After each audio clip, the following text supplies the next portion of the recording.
All right. Hello. I am reaching out because I saw your email about wanting to meet about Russell. Yes, Can you fill yes, me in? I sure can. Thanks, by the way, for meeting with me. Russell's a sixth grader. I'm Strat one. He is a level two kiddo, with a BIP and some pretty significant disruptive behaviors, which that's not totally my wheelhouse. So this is kind of new for me to have a kiddo with a BIP on my roster. His main issue is just like blurting, attention seeking behavior, disrupting class. Those are kind of the general types of behaviors that he's showing.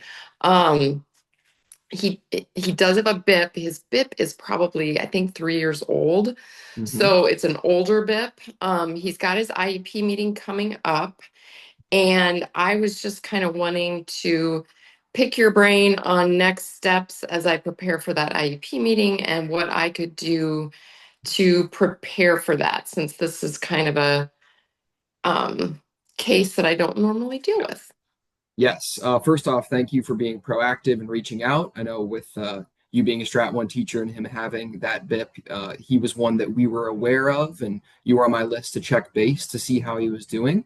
Great. Just in some of the behind the scenes work that I've done when I've looked through his BIP, you are definitely right. It is a bit of an older BIP. Okay. I He had functions on there, attention, like you said, definitely the main one. He also had a little bit of escape. Have you seen any of that in the Oh, classroom? okay. Yep. Yes, definitely. Yes. So that would just be kind of like I was thinking of it as work avoidance, but yeah, you're right. It Yeah. even just trying to get out of going to class, being tardy.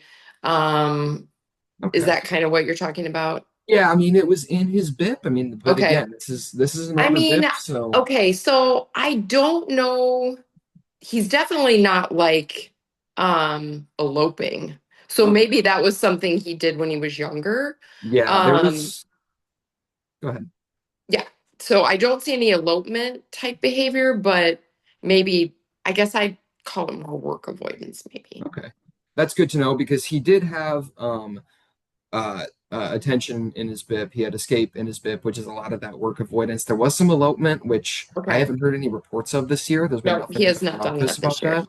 Yeah. Um, there's also some talk of physical aggression. Any cases of physical aggression this year? I have not seen that. So again, that might speak to the fact that, when he was littler, that may have been something that he wasn't able to control. But I have not seen any unusual aggression um, at all. Okay, good.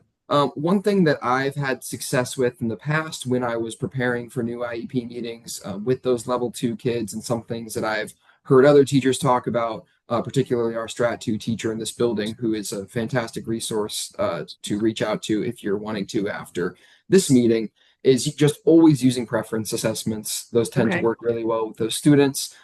But I do think that this, and you and I can collaborate more on this, is I think we should get a functional behavior assessment done for him because if that BIP was done in third grade, sixth grade now, new setting at Yeah. our school, Okay. probably a lot of changes are going to be coming. And I know that's kind of a new ballpark for you in writing the note. Yeah. I can actually go ahead and set out a calendar invite for us to meet again to go over kind of how to go through that functional behavior assessment, which will be more through Okay. the front office. We'll, of course, keep you in the loop. Okay. Is But that something I have to do, or is that something that someone else would do? Do you know? so the way that typically we do functional behavior assessments here is I'll reach out to our AEA rep, and then we will Okay. get the documentation from them. And then we can sit down, we can walk you through the paperwork. There is going to be Okay. some signing on your end, and Okay. we're going to want to probably pull whatever paras work with Russell and Okay. talk them through just how to fill out the forms, but it'll be more so just data collection, much like how Got his it. progress monitoring is written.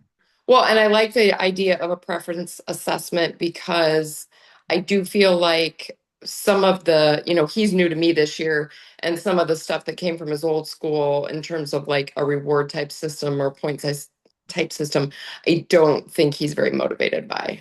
Okay. So, That's really good to note. So all of that yeah. stuff can be answered in his preference assessment and his Okay. fit. Do you have any questions on his progress monitoring, his data with his IEP meeting coming up? Um,